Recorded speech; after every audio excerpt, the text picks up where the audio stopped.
Salut tout le monde, très urgent. Les journalistes Abdou Niang viennent d'accuser le président Ado, le grand président Ado, de complot de déstabilisation contre le Mali. Je vous laisse écouter.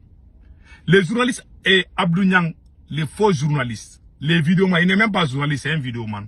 Donc il vient de dire que les ennemis du Mali sont logés par le président Alassane Dramane Ouattara en Côte d'Ivoire.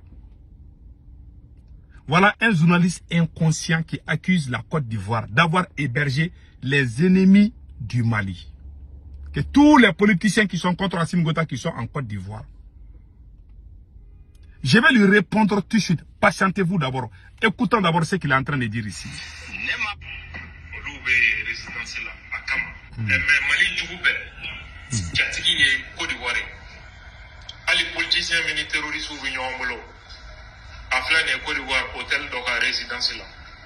Voilà. Il dit que les politiciens qui travaillent avec les terreaux sont tous logés en Côte d'Ivoire. Que c'est Ado qui est derrière les politiciens. Pourtant, le ministre de l'Industrie du Mali a parlé à la télévision malienne il y a 2 semaines seulement que le Mali va partir en Côte d'Ivoire pour retrouver beaucoup de carburant. Ils sont allés, Ado les a donné les courants, l'électricité. Alassane Ouattara les a donné aussi les carburants. Oh, vous dites qu'Alassane, et puis ces inconscients malhonnêtes, indignes, soi-disant activistes, vous accusez la Côte d'Ivoire d'avoir hébergé les ennemis du Mali. Parce qu'ils ne connaissent pas d'abord la différence entre adversaire et ennemi. Ceux qui ne sont pas d'accord avec Assimi Goïta sont considérés comme les ennemis du Mali. Selon ces faux journalistes, je ne sais même pas où est-ce qu'il a été. C'est des gens qui se disent intellectuels. Hein. Ils ne connaissent pas la différence entre adversaire et ennemi. Maintenant, vous accusez Alassane Ouattara d'avoir hébergé les ennemis du Mali. Les gens qui parlent même, qui appellent les militaires ivoiriens à faire coup d'État contre la Côte d'Ivoire, ils les disent étant au Mali. Franklin Yamsila, il insulte Alassane Ouattara matin, midi et soir. Il a même pris photo avec le président Assimi Goïta, le premier ministre.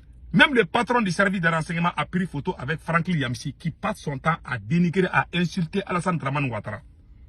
Avez-vous vu Alassane Ouattara prendre photo avec quelqu'un qui insulte Assimi Goïta? Non. Voilà un journaliste inconscient. C'est pour ça qu'on dit que l'homme noir est inconscient. Ce n'est pas tous les hommes noirs. C'est des gens comme Abdou Niang. Qui sort, qui dit que mais les gens qui veulent déstabiliser Alassane Ouattara, ils sont logés au Mali et au Burkina et au Niger. Est-ce que vous attendez les pro-Ado sortir dire ça? Non. Ça veut dire que ces pays de l'AES là, il est temps qu'on grandisse. C'est victime, ça veut dire que c'est victimisé chaque fois là. Toi tu loges les ennemis de la Côte d'Ivoire.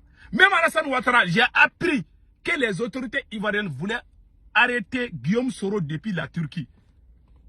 C'est le Mali qui a donné le passeport diplomatique à Guillaume Soro pour qu'il ne soit pas arrêté par les autorités ivoiriennes. C'est le Mali qui a sauvé Guillaume Soro. C'est le service secret malien qui a sauvé Guillaume Soro. Si c'était Ado qui avait aidé un Malien à s'échapper, ils allaient traiter Alassane Ouattara c'est-à-dire que de toutes les sauces. Donc, vous savez chier, mais vous ne savez pas que tout le monde sait faire ça. Des inconscients. C'est-à-dire que l'AES, là, on dirait ça est en train d'enseigner l'impolitesse, l'inconscience, la stupidité. C'est ce que je vois dans l'AES aujourd'hui. Je suis très déçu. Voilà un journaliste de l'AES. Quoi c'est un journaliste de l'AES? Voilà. Donc, c'est toi qui sens la douleur. Personne ne sent la douleur. On appelle ça l'inconscience. On appelle ça la malhonnêteté intellectuelle. Vous avez sauvé un grand ennemi de Alassane Ouattara qui s'appelle Guillaume Soro. Le Mali a donné passeport diplomatique à Guillaume Soro. C'est ce que j'ai appris. Est-ce que les Ivoiriens sont sortis insulter Assimi Goïta pour ça? Si c'était Ado qui avait fait ça à un Malien qu'Assimi Goïta voulait attraper, ces grandes gueules-là, ces gueulards-là allaient sortir pas. Ils vont même dire que Yada Gali est en contact avec Alassane Ouattara. Vous insultez Alassane Ouattara matin, midi et soir. Vos ministres-là, ils forment une ligne indienne. Ils vont partir en Côte d'Ivoire et puis aller demander les carburants. Et puis demander l'électricité aussi. Ado vous donne. Mais vous êtes inconscient. Si je suis président du Mali, je vais casser la gueule à ces faux journalistes-là. Et Abdou Niang. La Turquie, les militaires qui voulaient faire le coup d'État contre le président turc Erdogan, ils ont fui, ils sont logés aux États-Unis ici. Le président turc Erdogan vient aux États-Unis. Il serre la main. C'est-à-dire, je suis en train de vous enseigner. Les animaux sauvages, soi-disant, journalistes ou supporters de l'AS là, qui sont bêtes là. Écoutez, c'est une leçon de diplomatie en tant que docteur en théorie de complot. Moi, je vous parle aujourd'hui. Je ne suis pas quelqu'un... Moi, j'ai fait des études supérieures. Et je parle de ce que je connais. Je ne parle jamais de l'économie parce que ça, c'est pas mon domaine. Mon domaine, c'est la diplomatie. Je vous parle. Entre les pays, il y a des choses là qu'on ne doit pas aller au fond. Les États-Unis ont logé, hébergé les poussistes qui voulaient faire coup d'État contre le président Erdogan. Mais le président Erdogan, il vient aux États-Unis tout le temps. Même Donald Trump était en Turquie la semaine passée. Est-ce que ça a gâté la relation? Parce que j'ai remarqué ça. Cette stupidité-là, j'ai remarqué même il y a certains dirigeants de l'AES, ils se plaignent toujours, nos ennemis. Et vous logez ceux qui insultent Alassane Ouattara. À Bamako, à Ouagadougou, à Niamey. Mais quand quelqu'un est à Abidjan, vous parle seulement, vous êtes fâché. Donc c'est vous. Mais ça c'est quel genre? Mais on dirait on vient de donner le pouvoir à un enfant de 15 ans. Chacun est l'image de sa famille ou de son pays. Parce que les dirigeants là qui nous dirigent là, eux aussi ils réfléchissent comme ça. Il y a des gens qui sont à Ouagadougou ou à Bamako là, qui insultent Alassane Ouattara. Mais ceux qui sont à Abidjan, quand ils critiquent, vous critiquent, vous ne dormez pas.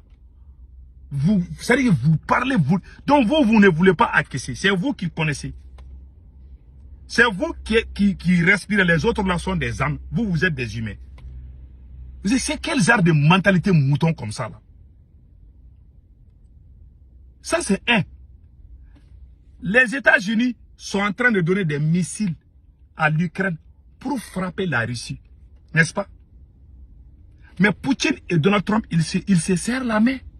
Ces dirigeants de l'AES là, ils sont immatures, ils ne peuvent pas faire ça. Quand ils savent qu'il y a un pays qui est en train de les frapper, ils sont fâchés comme ça. Ils ne peuvent pas. Parce qu'ils n'ont pas, ils ont la mentalité militaire. Et en général, la mentalité militaire là est trop, c'est-à-dire que c'est trop sauvage, c'est pas trop approfondi. C'est pour ça que les gens n'aiment pas les militaires au pouvoir. Quand ils viennent, ils pensent que c'est la force qui peut gérer. C'est-à-dire ils réagissent comme un enfant de 15 ans. La majeure partie, quand un militaire prend le pouvoir, c'est comme ça. Ils sont fâchés. Ils pensent qu'à eux-mêmes. Ils ne pensent pas que moi aussi, je suis en train de faire ça à quelqu'un. Mais eux, ils pensent à eux-mêmes. Mais Donald Trump et Poutine se serrent la main. Quand Donald Trump et Poutine finissent de discuter là, les États-Unis vont envoyer les armes en Ukraine et les Ukrainiens vont frapper la Russie. Il y a beaucoup de risques, des citoyens russes qui meurent. Est-ce que Poutine est en train d'insulter les États-Unis pour ça? Non. Mais vous plaignez. Il faut juste travailler, c'est tout. Ainsi va. Il y a des choses qu'on ne peut pas changer. Ce sont les règles. Ce sont les choses qui se passent. La Chine est en train de... Si vous voyez que l'Iran est en train de résister aujourd'hui, c'est grâce à la Chine. Donald Trump est parti en Chine pour manger là-bas avec le président chinois. Si ce sont ces présidents de l'AES là, ils ont gros cœur là. Si vous avez gros cœur, il ne faut plus aller en Côte d'Ivoire prendre carburant là-bas. Si vous êtes garçon, vous êtes fâché là. Pardon, il ne faut pas aller prendre carburant en Côte d'Ivoire. Parce que vous voulez être souverain, non?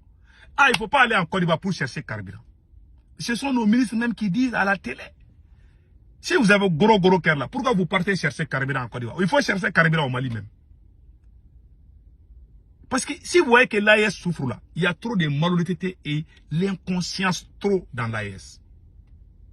On réfléchit, on pense qu'à nos propres, l'égocentrisme. C'est ça qui est en train de gâter l'AES. Ces gens-là ne pensent qu'à eux-mêmes. Ils pensent que les autres là sont des cailloux. C'est eux qui respirent. Parce que tu peux frapper caillou là, ça dit rien. Pour eux, les autres sont des cailloux.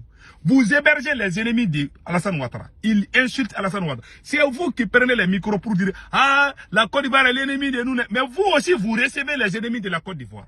Vous ne pensez pas aussi que ça fait mal? Vous faites.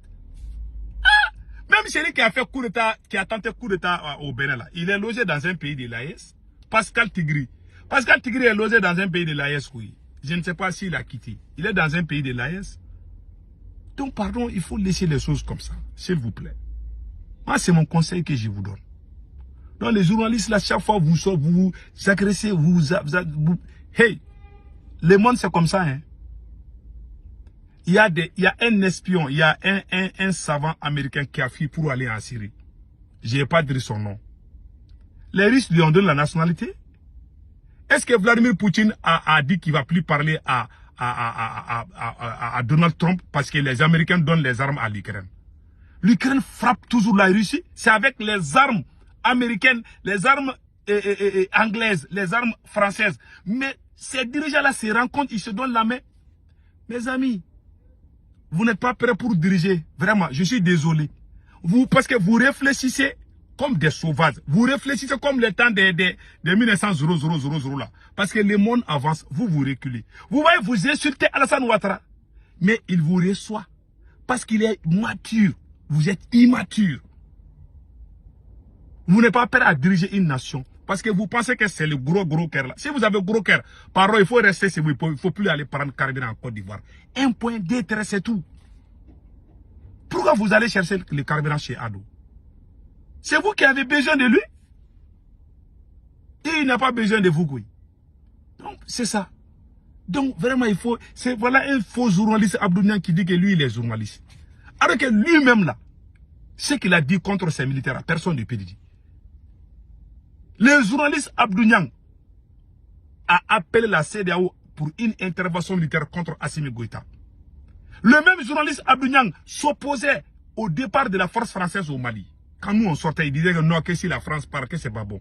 Je vous ai montré la vidéo. Bon, lui, il va enseigner quoi à qui? Si on dit que le noir est bête là, c'est à cause de ça. Les gens comme Abdou Niang, on ne doit même pas... Comment tu peux dire que tu es révolutionnaire et puis que tu vas écouter les gens comme Abdou Niang? Quelqu'un qui a passé tout son temps à défendre les impérialistes, à défendre les dirigeants qui défendaient les intérêts des impérialistes. Jusqu'à la chute de ces régimes.